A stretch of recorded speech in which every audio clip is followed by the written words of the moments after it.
اللهم إني أعوذ بك من علم لا ينفع ومن قلب لا يخشع ومن نفس لا تشبع ومن دعوة لا يستجاب لها آمين يا رب العالمين. السلام عليكم ورحمة الله وبركاته. وعلیکم السلام ورحمۃ اللہ وبرکاتہ۔ رحمۃ اللہ وبرکاتہ۔ کیا حال ہے؟ آپ سب لوگ خیریت سے ہیں؟ الحمدللہ۔ الحمدللہ۔ چلیے پہلے ہم تھوڑا سا قرآن کی جو مجالس ہیں ان کے بارے میں دیکھ لیتے ہیں کہ کیا کہا گیا ہے اللہ تعالیٰ نے اور رسول اللہ صلی اللہ علیہ وآلہ وسلم نے اللہ کی رضا کی خاطر اکٹھے ہونے کا اجر و ثواب کیا ہے۔ رسول اللہ صلی اللہ علیہ وسلم نے فرمایا، جو لوگ اللہ کے گھروں میں سے کسی گھر میں اللہ کی کتاب کی تلاوت کرتے ہیں اور اس کی تعلیم میں باہم مصروف رہتے ہیں تو ان پر سکینت نازل ہوتی ہے، رحمت انہیں ڈھانپ لیتی ہے اور فرشتے انہیں گھیر لیتے ہیں اور اللہ تعالیٰ ان کا ذکر اپنے پاس موجود فرشتوں میں کرتے ہیں۔ تو اس چیز کو ہمیں تھوڑا سا محسوس کرنا چاہیے کہ جو ہم اس ٹائم پہ ہم سب لوگ اکٹھے ہوتے ہیں، قرآن مجید جو ہے اس کو سنتے ہیں، سمجھنے کی کوشش کرتے ہیں، تو اللہ تعالیٰ ہمارا ذکر اپنے پاس موجود فرشتوں میں کرتے ہوں گے انشاءاللہ۔ تو اللہ کے ذکر کی بڑی فضیلت ہے اور جب اکٹھے ہو کر اللہ تعالیٰ کو یاد کیا جاتا ہے تو اس کا جو اجر و ثواب اور فائدہ ہے وہ بھی کئی گنا بڑھ جاتا ہے۔ ایک اور حدیث دیکھتے ہیں، اگرچہ وہ لمبی ہے لیکن بہت خوبصورت ہے،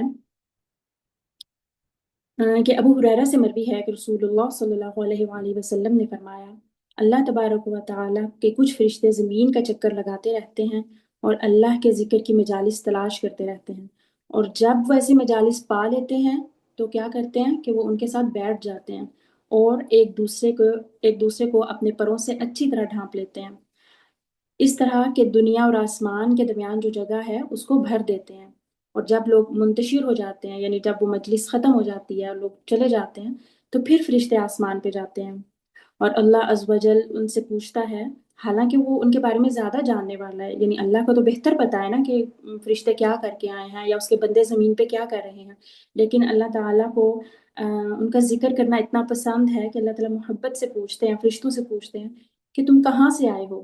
وہ کہتے ہیں کہ ہم زمین سے تیرے بندوں کی طرف سے ہو کر آئے ہیں جو تیری پاکیزگی اور تیری بڑائی بیان کر رہے تھے، تیری حمد و ثنا کر رہے تھے اور صرف تیرے ہی معبود ہونے کی بات کر رہے تھے اور تجھ ہی سے مانگ رہے تھے۔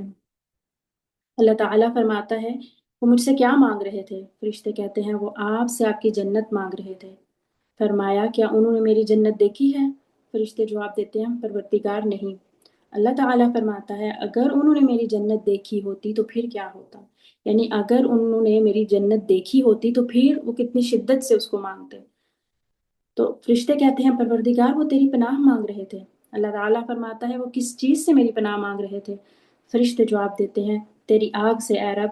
اللہ تعالیٰ فرماتا ہے کیا انہوں نے میری آگ دیکھی ہے؟ فرشتے کہتے ہیں اے پروردگار نہیں۔ فرمایا اگر وہ جہنم دیکھ لیتے تو ان کا کیا حال ہوتا؟ تو فرشتے کہتے ہیں اے پروردگار وہ تجھ سے گناہوں کی بخشش مانگ رہے تھے۔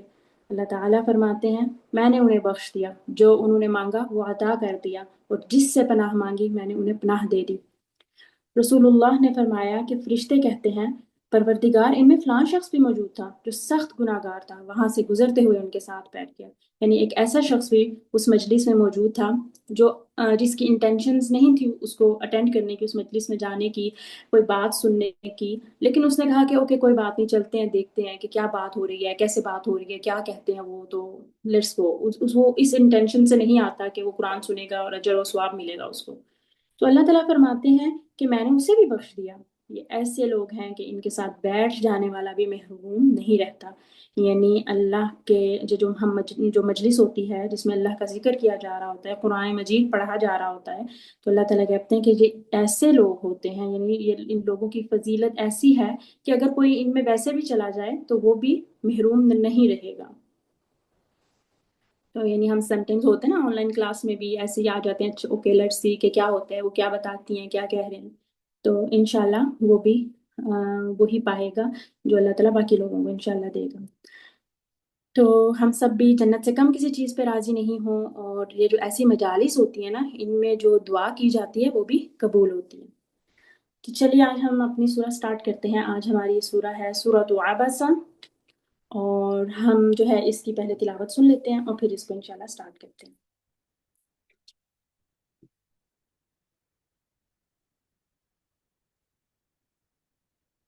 بسم اللہ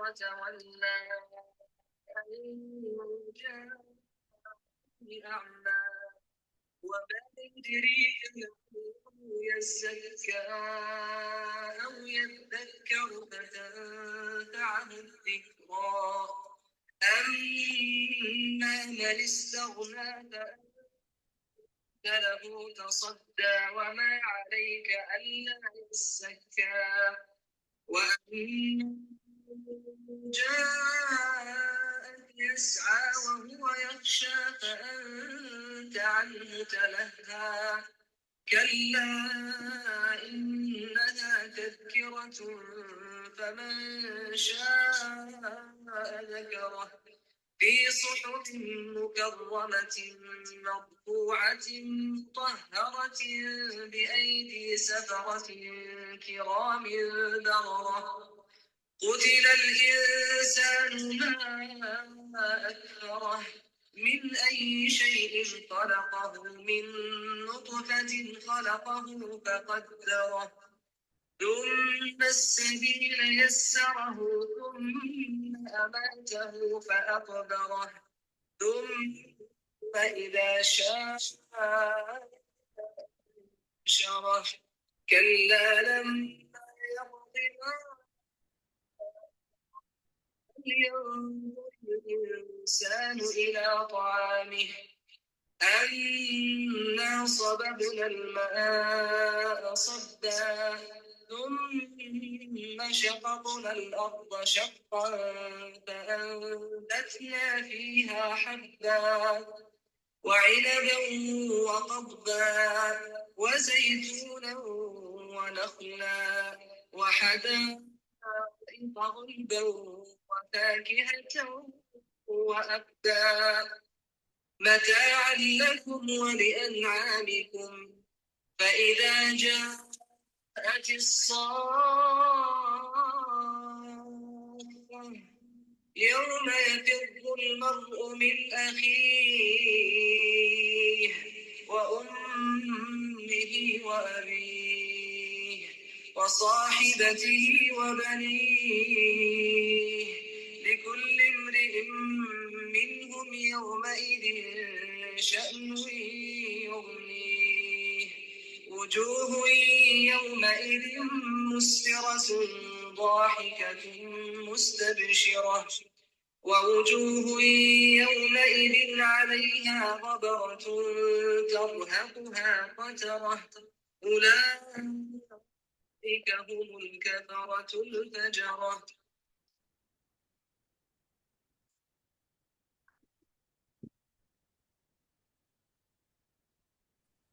عبس وتولى أن جاءه الأعمى وما يدريك لعله يزكى أو يذكر فتنفعه الذكرى۔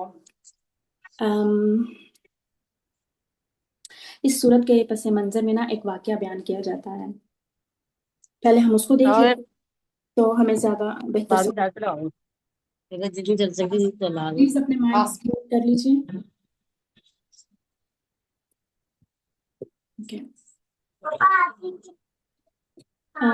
حضرت خدیجہ کے پھوپھی زاد بھائی تھے حضرت عبداللہ بن ام مکتوم۔ تو ایک دن وہ آپ صلی اللہ علیہ وآلہ وسلم کے پاس آتے ہیں اور آپ اس وقت کچھ لوگوں کو دین کی تبلیغ کر رہے ہوتے ہیں۔ کہا جاتا ہے کہ یہ مکہ کی معتبر شخصیات تھیں، جن میں عتبہ بن ربیعہ، ابو جہل بن ہشام، عباس بن عبد المطلب اور ابی ابن خلف شامل تھے۔ آپ صلی اللہ علیہ وآلہ وسلم آپ سے گفتگو کر رہے تھے کہ اتنے میں عبداللہ ام مکتوم جو کہ نابینا تھے، وہ آپ صلی اللہ علیہ وسلم کسی کا مائک کون ہے؟ حمیرہ آپ اپنا مائک میوٹ کیجیے پلیز۔